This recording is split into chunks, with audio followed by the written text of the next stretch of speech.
हरे कृष्णा। नमस्कार दोस्तों। मैं आपका astrology friend doctor Mahesh Joshi आप सभी का स्वागत करता हूं आपके अपने एस्ट्रोलॉजी चैनल इनोवेटिव ज्योतिष पर। अभी मैं एक नई सीरीज शुरू कर रहा हूं और वो है रिलेटेड टू मैरिज। मैरिज से रिलेटेड सबसे ज्यादा प्रश्न मेरे पास आते हैं। दोस्तों, मैरिज में आजकल एक बड़ा प्रश्न आता है कि हमारी लव मैरिज होगी या अरेंज मैरिज होगी। जिसकी भी कुंडली आती है उसका सबसे पहला प्रश्न ये होता है कि लव मैरिज होगी या अरेंज मैरिज होगी। या जहां पर भी यूथ, जिसको हम जेन जी बोलते हैं या मिलेनियम बोलते हैं, वो लोग जब भी संपर्क में आते हैं उनका ये प्रश्न होता है कि उनका जिसके साथ अफेयर चल रहा है या फ्रेंडशिप चल रही है, लव चल रहा है, उसके साथ उसकी मैरिज हो पाएगी या नहीं हो पाएगी। जो हमारा ज्योतिष कई हजार साल पहले बना था, जितने भी ग्रंथ हैं वो हजारों साल पुराने हैं। मॉडर्न समय का कोई भी ज्योतिष का ग्रंथ अवेलेबल नहीं है। उस समय पर इस तरीके की परंपराएं नहीं थी, इस तरीके का समय नहीं था। तो जो हमारे महान ज्योतिषियों ने, ऋषियों ने जो भी लिखा, वो आज के समय पर एज इट इज अप्लाई नहीं होता। लव मैरिज एक नया सेंटेंस है, जबकि लव मैरिज जैसी कोई चीज एग्जिस्ट नहीं करती। मैरिज का मतलब मैरिज होता है, चाहे वो आपके किसी रिश्तेदार के थ्रू हो या किसी सोशल मीडिया साइट के थ्रू हो या आप अपनी पसंद के थ्रू करें। फर्क इससे भी नहीं पड़ता कि आपकी मैरिज लव मैरिज है या अरेंज मैरिज है।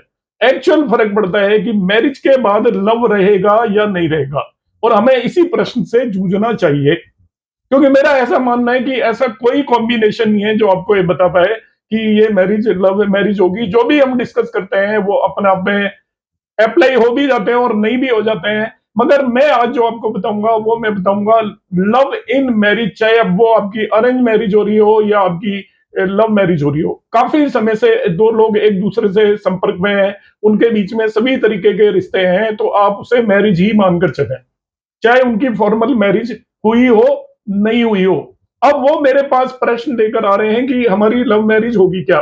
तो वो प्रश्न तो ये लेकर आ रहे हैं लव मैरिज होगी क्या। मैं ये मानकर चलूंगा जब उनके बीच में लव है, आज के समय पर सारी सीमाएं तोड़ देते हैं यूथ, तो वो सीमाएं पहले ही तोड़ चुके हैं। मुझे एक्चुअल में देखना है कि उनकी जो मैरिज, मतलब ये आगे उनका प्यार रहेगा या नहीं रहेगा। यदि आगे प्यार रहेगा तो इसका मतलब उनकी जिंदगी में वो एक साथ आगे चलते रहेंगे, और आगे प्यार नहीं रहेगा तो दोनों के बीच में विच्छेद हो जाएगा। मैंने कुछ समझाने की कोशिश की है, मेरा मतलब आप लोगों को समझ में आ गया होगा। बीच में मैं एक मैसेज हर एक वीडियो के अंदर देता हूं, तो आज भी मेरा एक मैसेज है कि मेरे 4 बहुत ही बेहतरीन कोर्सेज शुरू होने वाले हैं। उसमें एक मैरिज एस्ट्रोलॉजी का भी कोर्स है, बर्थ टाइम रेक्टिफिकेशन का कोर्स है जो मेरा यूनिक कोर्स है, और केपी एस्ट्रोलॉजी और भृगुनंदी नाड़ी के कोर्सेज हैं। आप जो भी लोग करना चाहे हैं वो जल्दी से जल्दी संपर्क करें मेरे नंबर 9013798899 पर। अब आ जाता हूं मैं टॉपिक पर और थोड़ा सा रिपीट कर देता हूं कि आप लव में हैं और आपके बीच में संबंध बन चुके हैं लड़के और लड़की के बीच में, आप उसे मैरिज ही मानकर चले। मैं जो अभी सूत्र बता रहा हूं, यदि वो आपकी कुंडली के अंदर लगता है तो आगे आपकी मैरिज बनी रहेगी। आपकी किसी भी तरीके से मैरिज हुई हो, वो आगे आप दोनों के बीच में, पति पत्नी के बीच में प्यार बना रहेगा, यदि आपकी कुंडली के अंदर ये कॉम्बिनेशन है।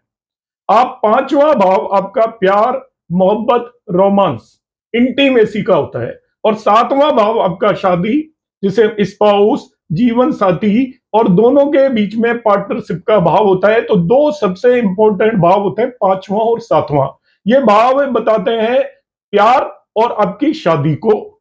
आपकी कुंडली में आप लग्न से 5वां और 7वां भाव देखिए, ये नोट कर लीजिएगा, बिल्कुल सटीक सूत्र है, एक भी एक्सेप्शन आपको नहीं मिल सकता। लग्न से 5वां और 7वां भाव देखिए, वहां पर शुभ ग्रह बैठे हो या शुभ ग्रहों की दृष्टि हो। लग्न से 5वें 7वें भाव में शुभ ग्रह बैठे हो या शुभ ग्रह की दृष्टि हो, दोनों भावों की बात कर रहा हूं। या उनके खुद के लॉर्ड्स, जिन्हें हम स्वामी बोलते हैं, 5वें भाव का स्वामी या 7वें भाव के स्वामी, उन भावों को इन्फ्लुएंस कर रहे हो लग्न से। और यही स्थिति आपकी यदि चंद्रमा से भी हो रही है, चंद्रमा से 5वें और 7वें भाव को देख लीजिए। 5वें भाव में शुभ ग्रह बैठा हो, शुभ ग्रह की दृष्टि हो, 7वें भाव में शुभ ग्रह बैठा हो, शुभ ग्रह की दृष्टि हो, या उन भावों के स्वामी एस्पेक्ट कर रहे हो या बैठे हो, तो वो शादी आपकी सबसे बेहतरीन होगी। उसमें किसी भी तरीके का कोई भी डिस्प्यूट नहीं होगा। वो दोनों 7 जन्मों में साथ रहने के लिए बने होंगे। और यदि आपकी कुंडली के अंदर ये कॉम्बिनेशन है तो आप समझ लीजिए, यदि आप दोनों के बीच में लव चल रहा है तो वो आपकी मैरिज भी होगी और जिंदगी भर आप दोनों के बीच में प्यार बना रहेगा। इसका विपरीत भी मुझे बताना पड़ेगा। अब आप किन्हीं भी दो बॉय और गर्ल के बीच में अफेयर है और वो जानना चाहते हैं, जनरली लड़कियां चिंतित होकर आती हैं क्योंकि अफेयर के बहुत सारे कारण होते हैं। अफेयर का कारण मैरिज नहीं होता। जब दो लोग अफेयर में आते हैं तो आपका फिजिकल अट्रैक्शन होता है सबसे पहला कारण। फिर सोसाइटी के अंदर यार दोस्तों को बताना मेरी गर्लफ्रेंड है, मेरा बॉयफ्रेंड है, ये दूसरा कारण होता है।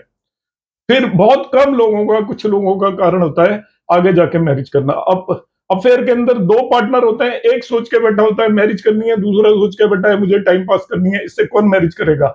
इस तरीके की उनकी मनोस्थिति होती है और वो उन्हें पता नहीं होता दोनों के बारे में एक दूसरे को, और संशय होता है माइंड के अंदर। वो लोग हमारे पास आते हैं तो मैं आपको बता देता हूं देखने का तरीका। आप कुंडली में किस तरीके से देखोगे, बिल्कुल सटीक सूत्र आज बता रहा हूं मैं शुक्र के बेस पर। शुक्र शादी का कारक होता है। यदि आपको लग रहा है कि आपको डाउट है अपने किसी भी पार्टनर पर, आप मैरिड है, ऑलरेडी मैरिड है, और आपको यदि आपका डिस्प्यूट चल रहा है हस्बैंड से, आपका सेपरेशन हो जाएगा, जो मैं कॉम्बिनेशन बता रहा हूं। यदि आपका लव अफेयर चल रहा है तो वो मैटरलाइज नहीं होगा मैरिज में, और मैरिज आपने कर ली तो आपकी मैरिड लाइफ में बहुत ज्यादा डिफिकल्टीज आएंगी। मैं 3 सूत्र आज बता रहा हूं, 3 में से जितने ज्यादा सूत्र लगेंगे उतनी डिफिकल्टी होगी। मगर एक भी सूत्र लग रहा है तो आप थोड़ा सा सावधान हो जाइएगा, परेशानी का सूत्र है। अब शुक्र को देख लीजिएगा। शुक्र मैरिज का कारक होता है। देखिए, पति और पत्नी के कारक अलग ग्रह होते हैं। पत्नी एक इंडिविजुअल होती है। पत्नी का कारक यहाँ पर वीनस होता है और पति का कारक जुपिटर होता है। मगर लड़की और लड़के दोनों के अंदर शादी और उनके बीच में इंटीमेसी का कारक केवल एक ग्रह होता है, वो है शुक्र। सबसे पहले देखिए, आपके शुक्र पाप कर्तरी में नहीं होना चाहिए। पाप कर्तरी कैसे देखना आता है, जिन्हें एस्ट्रोलॉजी नहीं आती वो भी देख सकते हैं। आप देख लीजिएगा शुक्र कहां पर बैठा हुआ है आपका, उसके दोनों तरफ आपके अशुभ ग्रह नहीं होने चाहिए। और यहां पर मैं नेचुरल मैलिफिक की बात कर रहा हूं। नैसर्गिक अशुभ ग्रह, नैसर्गिक अशुभ ग्रह कौन कौन से? शनि, मंगल, राहु, पर्टिकुलरली ये 3 प्लेनेट यदि दोनों तरफ बैठे हैं, हालांकि सूर्य भी पाप कर्तरी करता है, केतु भी पाप कर्तरी करता है, ये 5 ग्रह आपके अशुभ है। और आपका बुध भी कभी कभार आपका अशुभ ग्रह की तरह हो जाता है, और कभी कभी आपका चंद्रमा भी अशुभ हो सकता है। मगर आप पर्टिकुलरली ले लीजिएगा इन 5 ग्रहों को, तो आप मानकर चलिएगा कि यदि मंगल, शनि, राहु, केतु और सूर्य, ये यदि आपके शुक्र के दोनों तरफ इनमें से कोई भी 2 ग्रह बैठे हुए हैं तो वो आपके लिए एक बहुत बड़ा नेगेटिव है। ये सेपरेशन का भी है। यदि दो लोगों के बीच में लव अफेयर है, उसके टूटने के भी योग है, शादी होगी तो आगे चल के उनके बीच में प्यार में कमी सर्टेनली आएगी। दूसरा एक कॉम्बिनेशन शुक्र से ही रिलेटेड है। आप अपनी कुंडली के अंदर शुक्र देख लीजिएगा जहां पर भी बैठा है, उससे 4, 8, 12 चतुर्थ, अष्टम और द्वादश के अंदर, 4th, 8th and 12th house के अंदर यदि मेलिफिक प्लेनेट बैठे हुए हैं, शुक्र की पोजीशन देखिएगा, फॉर्मूला नंबर 2, उससे 4, 8, 12 भाव में यदि पाप ग्रह हो। अब तीनों भाव में पाप ग्रह होना जरूरी है, किसी एक में भी बैठा है खराब है, 2 में बैठा है और भी खराब है, तीनों में बैठा है और भी ज्यादा खराब है। सपोज एक पाप भी बैठा है, एक जगह पर शुभ बैठा है, तो वो दोनों न्यूट्रलाइज कर देंगे, ज्यादा दिक्कत नहीं आएगी।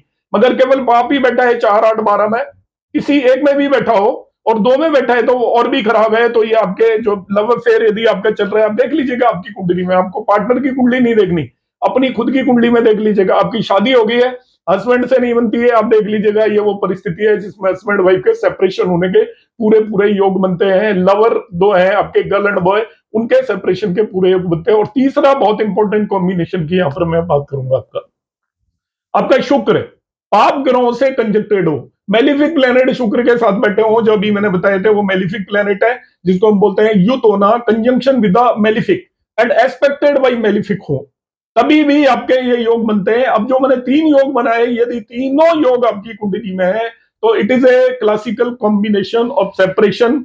इसको पुराने शास्त्रों में डेथ ऑफ स्पाउस कहा गया है, मगर यहाँ पर डेथ का मतलब डेथ नहीं है, डेथ का मतलब सेपरेशन ऑफ स्पाउस। उस जमाने में सेपरेशन जैसा कोई कंसेप्ट नहीं था, डिवोर्स जैसा कोई कंसेप्ट नहीं था हमारे क्लासिक्स के अंदर। तो ये आपके कॉम्बिनेशन है सटीक, जो कि हर एक कुंडली में आप लगा कर देखिए। मैं जो भी कॉम्बिनेशन बता रहा हूं ये एक्सेप्शनल नहीं है, ये लगते ही लगते हैं, इनका आपको एक्सेप्शन हार्डली मिलेगा। अब 3 कॉम्बिनेशन मैंने बताए, तीनों यदि आपकी कुंडली में लग रहे हैं तो वो एक्सट्रीम केस हो गया, मगर एक भी लग रहा है तो आपको थोड़ा सा सावधान होने की जरूरत है। अब देखिए हम एक नेक्स्ट बहुत इंपॉर्टेंट कॉम्बिनेशन की बात करेंगे, और ये क्योंकि इस कॉम्बिनेशन की मैं इसलिए बात कर रहा हूं कि इसको अधिकतर हम लोग गलत बताते हैं, बहुत सारे लोग। हम कहते हैं कि आपका सप्तमेश 5वें भाव में चला गया, पंचमेश 7वें भाव में चला गया, तो लव मैरिज का योग होता है। लव मैरिज का एक्चुअल में कोई भी योग नहीं होता।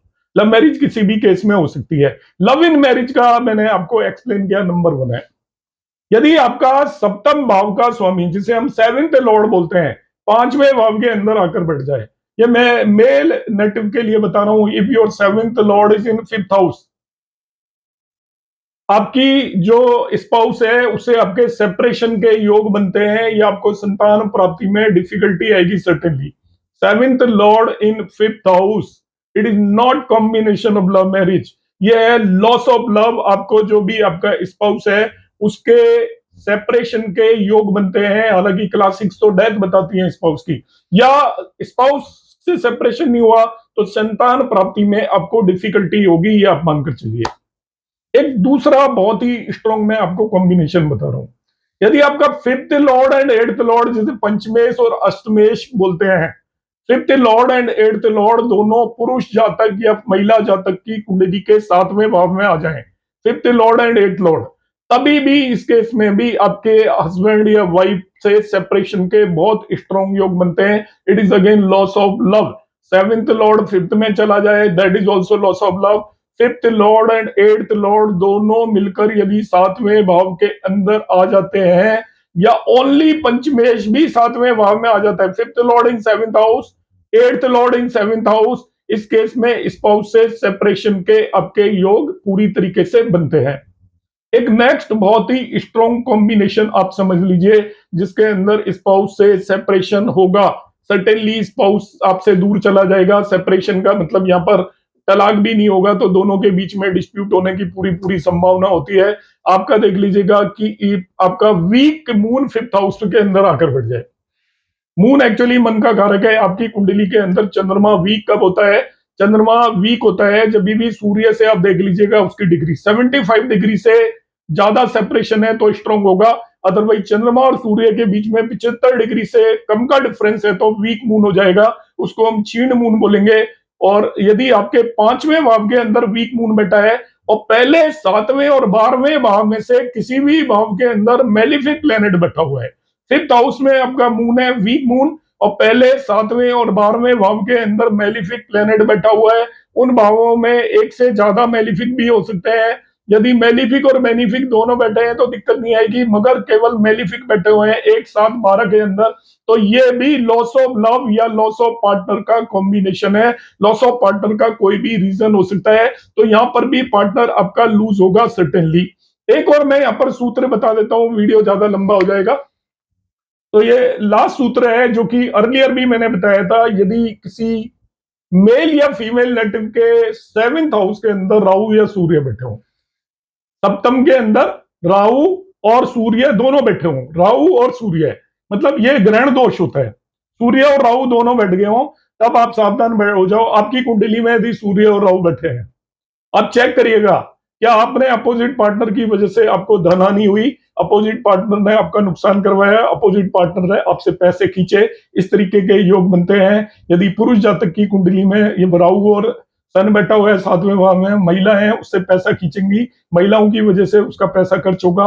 और स्त्री जातक के 7वें भाव में भी आपका सन और राहु बैठा हुआ है, तो स्त्री जातक को पुरुष जातक पर, मेल पर पैसे खर्च करने पड़ेंगे। लग्न में उस केस में उस पर केतु आ जाता है, जब 7वें भाव में राहु आता है, लग्न में केतु आ जाता है, तो नेटिव का सारा फोकस अपने स्पाउस अपोजिट पार्टनर पर हो जाता है। वो खुद की परवाह किए बगैर उस पर सब कुछ खर्च करने की कोशिश करता है। और 7वें भाव में जब सूर्य होता है तो आपको जो पार्टनर मिलेगा वो प्रभावशाली मिलेगा, उसके प्रभाव में आप पूरी तरीके से आ जाएंगे। तो आपकी कुंडली में यदि 7वें भाव में सूर्य और राहु है तो थोड़ा बचकर रहे हैं अपने गर्लफ्रेंड बॉयफ्रेंड से, ये कॉम्बिनेशन बनते हैं। इस सीरीज को आप देखते रहना, अभी मैं बहुत सटीक सूत्राज लेकर आने वाला हूँ, बहुत सारे सूत्राज हैं, हो सकता है 5-6 वीडियोस बने।